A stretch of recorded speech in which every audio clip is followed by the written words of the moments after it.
राजा का बेटा राजकुमार होता है, राजा नहीं है जी अभी। तो आप राजकुमार पैदा करने की बात करिए, जी तो राजकुमार पैदा करने की एक वो चल रही है, प्रयास चल रहा है। जी जी अब वो मिल्कीपुर की जनता तय करेगी कि उसको राजकुमार मानती है कि नहीं मानती है। कि हमारे परिवार के प्रति जो आस्था है जी उसका प्रकटीकरण है, और वो स्पष्ट करता है कि कहीं ना कहीं बाबूजी ने जो संघर्ष किया मिल्कीपुर की जनता के लिए, मिल्कीपुर के गरीबों के लिए, दलितों के लिए, और क्या कहते हैं मजलूमों के लिए, बलबूते पे अपनी कार्यशैली, अपने आचरण के बलबूते पे उनकी कोई पहचान नहीं है। लेकिन आज की तारीख में जो समीकरण है उसके तहत वो एक राजनीतिक पहचान बनाएंगे। चुनाव का परिणाम क्या होगा, कौन किसको वोट देगा, ये समीकरण जब बनेंगे उसके बाद ही तय होगा। सादर नमस्कार मित्रों, अभी हम जनपद अयोध्या के मिल्कीपुर विधानसभा क्षेत्र में हैं और मिल्कीपुर में उपचुनाव होना है। मिल्कीपुर की जो है चुनावी गर्मी जो है बहुत तेज जो है चल रही है मिल्कीपुर में।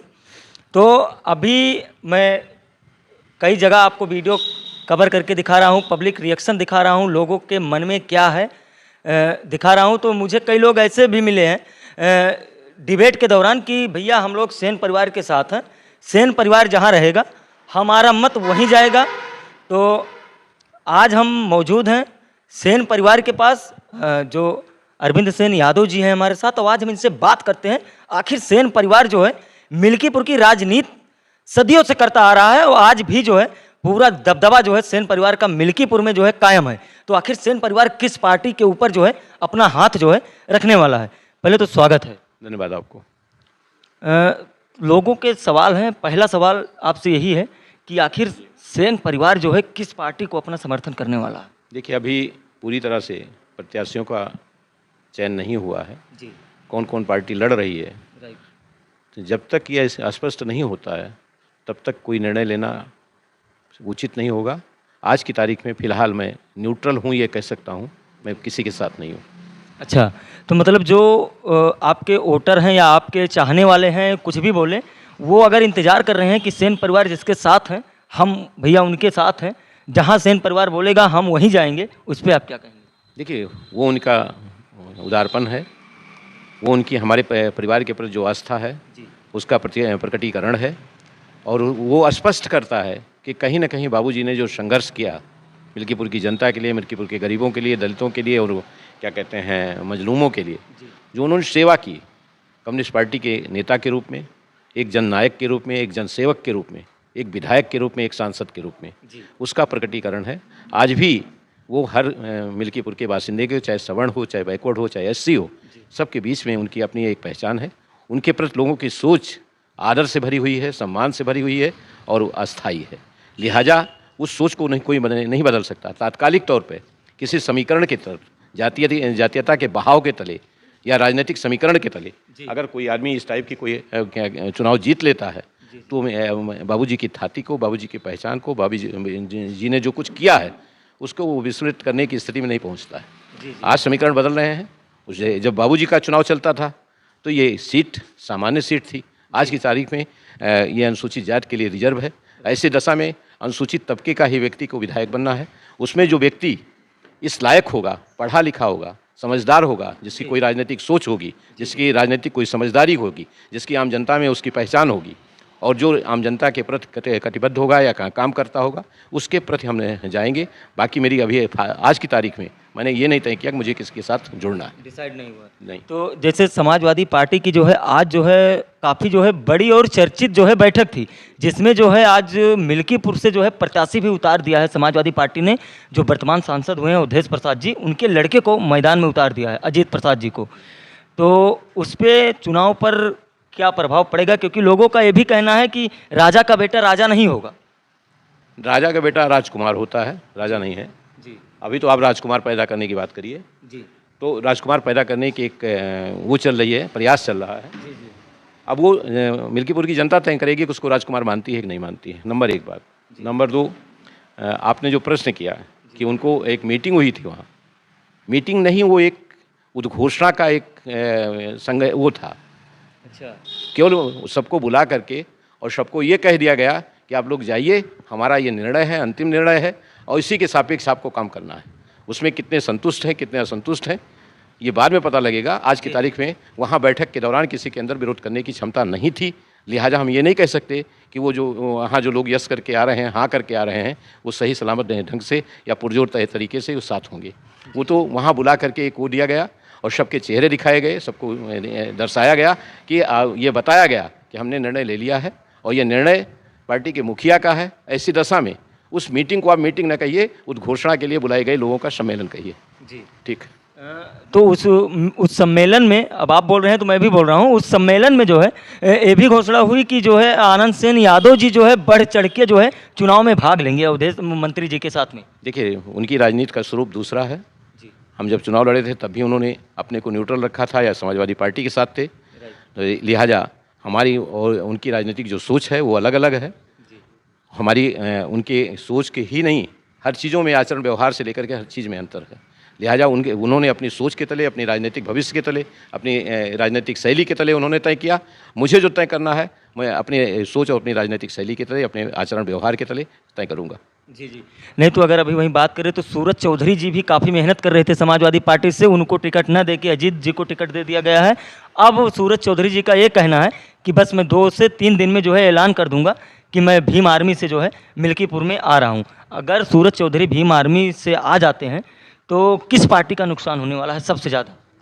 देखिए, सूरज चौधरी अभी उनको इस आशा में है कि उनको भीम आर्मी कैंडिडेट के रूप में चयन करेगी। ये निर्णय माननीय चंद्रशेखर जी का होगा। जब तक उनकी तरफ से कोई निर्णय नहीं हो जाता है तब तक उस पर कोई कमेंट नहीं किया जा सकता। जी जी।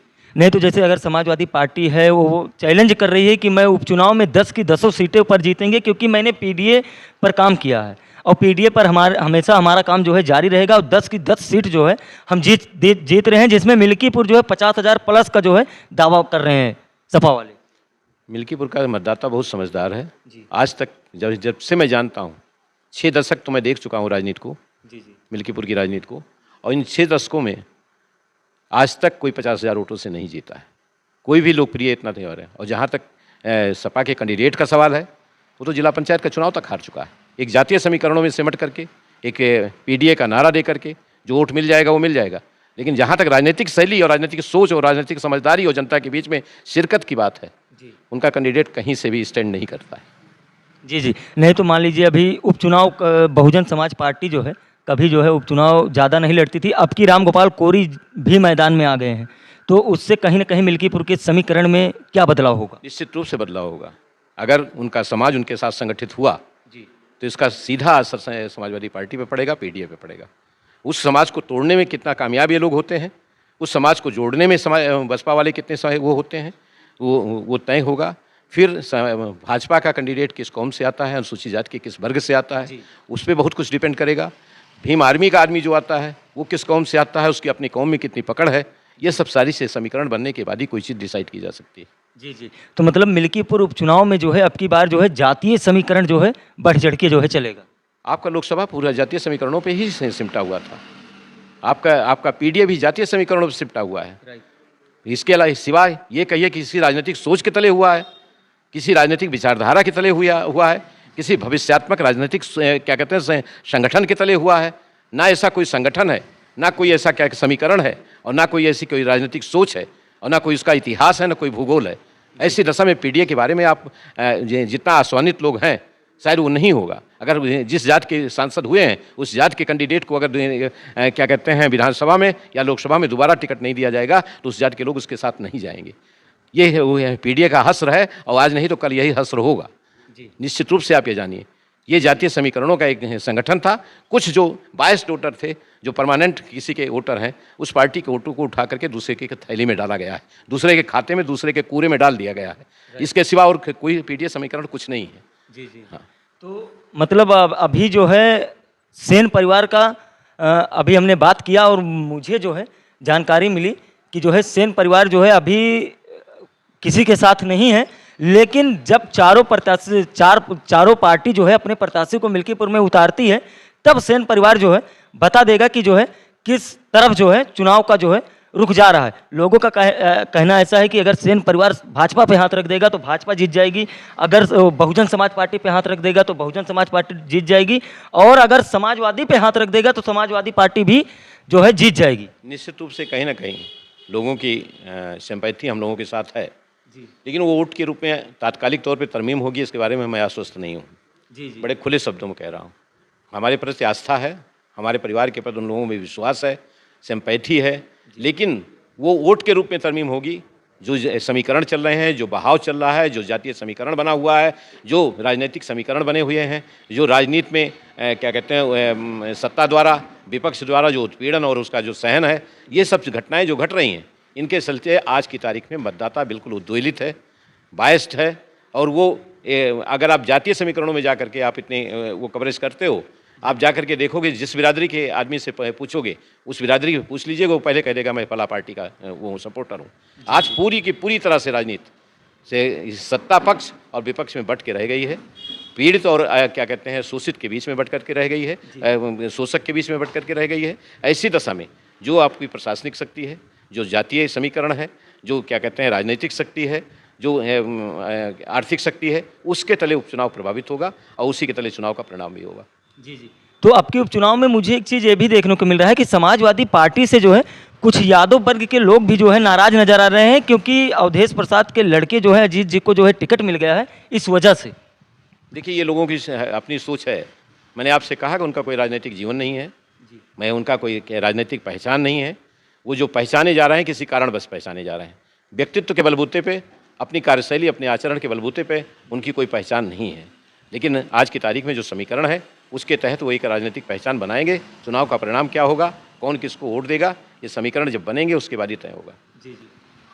तो दोस्तों, वीडियो कैसा लगा आप कमेंट करके ज़रूर बताइएगा। और मिल्कीपुर की कवरेज लगातार हमारे चैनल पर आप देख रहे हैं। और अभी हम मौजूद थे जो है भिटारी, जो बाबूजी का जो है पैतृक निवास है, जहाँ घर है। और अभी हमारे साथ में मौजूद थे बाबूजी के जो है बड़े लड़के अरविंद सेन यादव जी। बाकी आप लोग कमेंट करके अपनी राय भी दीजिएगा। इसी तरह की वीडियो के लिए जो है बने रहे हमारे साथ एसडीएन लाइव न्यूज़। धन्यवाद।